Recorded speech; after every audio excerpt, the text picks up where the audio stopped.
Colorblindness. Can you spot the hidden number in this circle? If you're struggling, you might have rolled the colorblindness debuff at character creation. Don't worry though, here's an easier test. See it now? At first glance, colorblindness seems like pure disadvantage.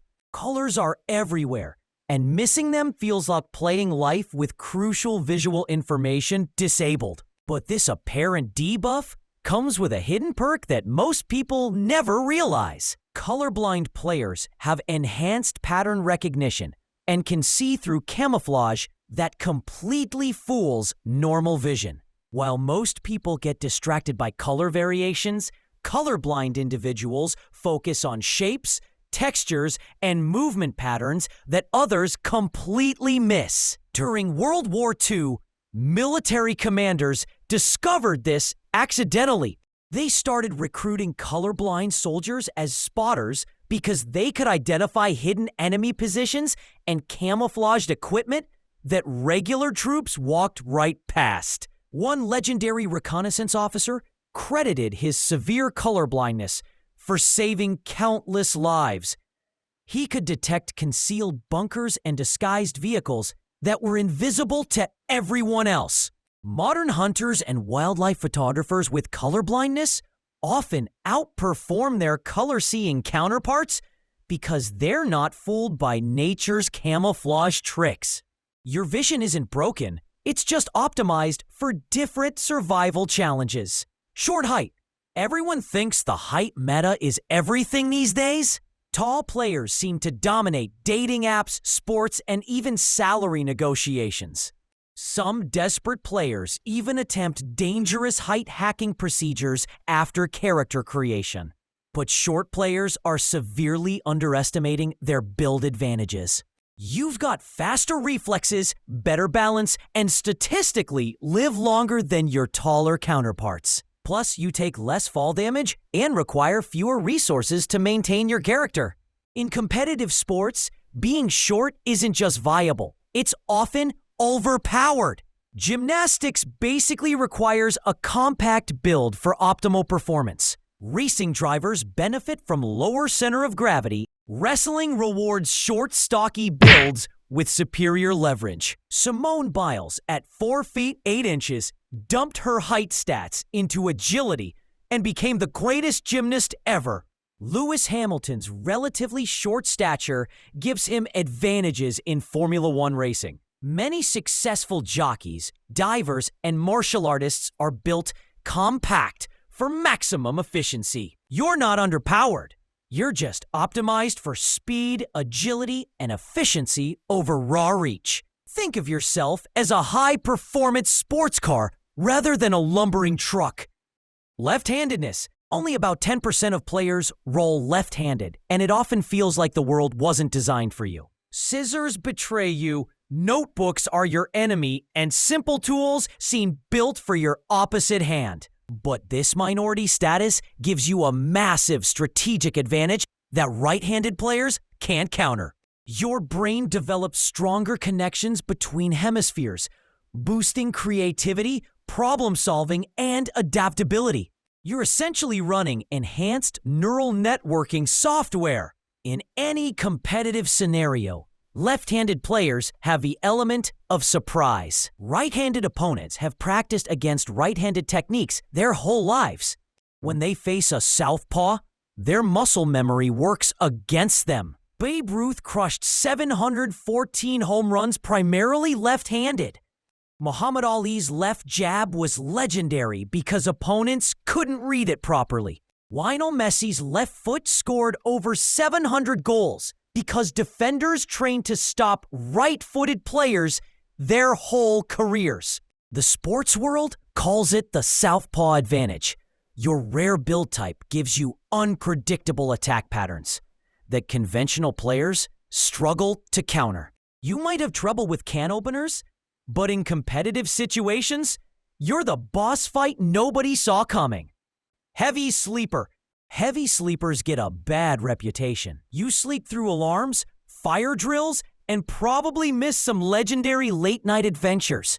Everyone treats it like a major character flaw, that makes you unreliable and easy to prank.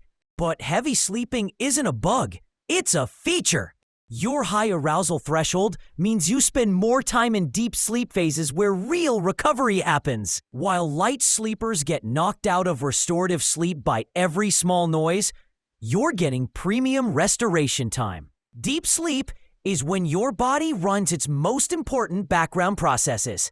Muscle repair increases dramatically. Your immune system gets upgraded, and your brain activates its cleaning protocols to remove mental clutter and consolidate memories.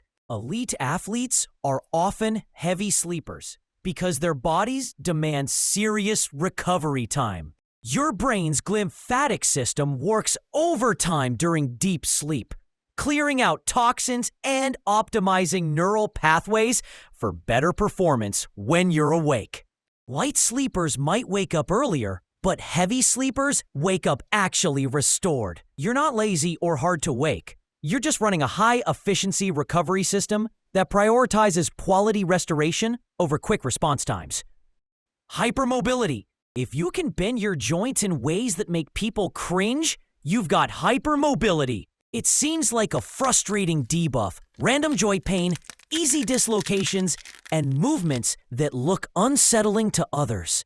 But hypermobility comes with some genuinely useful abilities. Your joints move through ranges that most people can't access, giving you escape artist capabilities in tight situations.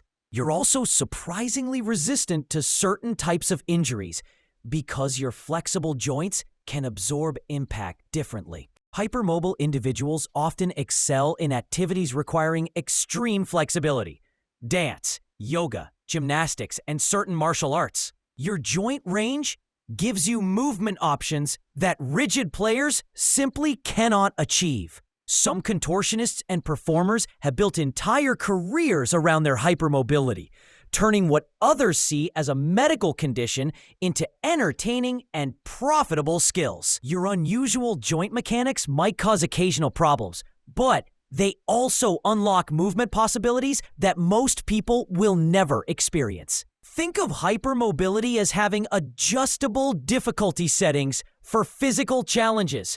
Sometimes it makes things harder, but it also gives you creative solutions that standard builds can't access. Big nose. Got a prominent nose? Society might have convinced you it's purely cosmetic disadvantage, but your larger nasal structure comes with legitimate performance benefits that most people don't realize. A bigger nose means enhanced airflow capacity and better oxygen processing. Many elite endurance athletes have larger noses because they can move more air through their respiratory system during high-intensity performance. This advantage traces back to our evolutionary history. Neanderthals had massive nasal structures specifically designed to process large volumes of air and condition it for harsh environments. That same engineering principle still works today. Larger nasal passages mean better breathing efficiency. Professional runners, fighters, and endurance athletes often have prominent noses that help them maintain oxygen levels during peak performance. Your nose isn't just about appearance. It's functional equipment for enhanced respiratory capacity. While society might prefer smaller noses aesthetically, evolution gave you enhanced breathing hardware. You're not just inhaling air.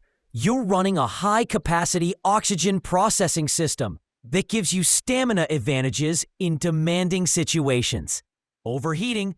Do you start sweating at the mere thought of summer weather? The easy overheating debuff feels embarrassing and inconvenient, especially in social situations where sweating seems like a weakness.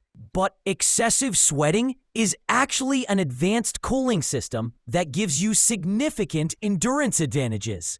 Elite marathon runners and endurance athletes train specifically to sweat more efficiently because it prevents dangerous overheating during extended performance. Your sweat glands are basically built-in climate control that adapts and improves with use. Regular heat exposure upgrades your cooling capacity, allowing you to maintain performance levels in conditions that shut down other players. Humans evolved as persistence hunters. We're designed to run long distances in hot climates while our prey overheats and collapses. The best persistence hunters were the ones with the most efficient cooling systems. While others are slowing down and seeking shade, your body is running advanced thermal management that keeps you operational. You might need extra deodorant, but you've got cooling technology that most people lack. Lactose intolerance. Can't handle dairy without digestive consequences? Lactose intolerance feels like missing out on an entire food category. Cheese becomes your enemy. Ice cream is a risky gamble, and milk-based drinks are off limits. But here's the truth. Lactose intolerance is the original human setting. Most mammals stop producing lactase after weaning because they're not supposed to drink milk as adults. The ability to digest dairy into adulthood is actually a recent genetic mutation. This mutation spread through certain populations because dairy farming provided survival advantages in specific environments. But it was essentially a paid expansion pack that some human populations acquired, not the base game. Lactose-intolerant individuals often have healthier gut microbiomes because they consume more diverse, fiber-rich foods instead of relying on dairy. Some research suggests lower risks of certain digestive issues compared to heavy dairy consumers. You're not broken or missing something. You're running the original human digestive system that sustained our species for thousands of years. While others are dependent on dairy products, you're operating on the unmodified survival build that kept humanity alive long before we started farming cows. Remember, these aren't disabilities or disadvantages. They're just different optimization strategies. Your supposed debuffs might be exactly what makes you uniquely capable in the right situations. What debuffs do you have? Share them in the comments. You might discover they're actually hidden advantages waiting for the right moment to shine.